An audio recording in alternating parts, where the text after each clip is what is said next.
yung pera na ibigay na, no? So, ano,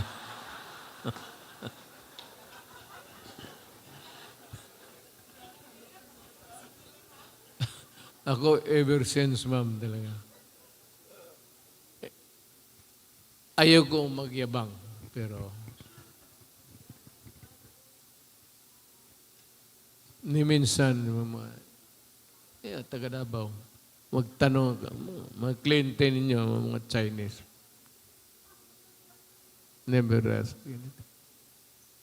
At sige ako tumatanggap. Kung walang okasyon, hindi talaga ako tumatanggap. Kung magpadala ka lang bigla sa akin dyan ng magdating sa akin dyan, 500,000, tanong kita for what? Kung sabihin mo, hindi, yan, Mayo, para iyo yan. Okay lang yan. Marami ako niyan sa City Hall.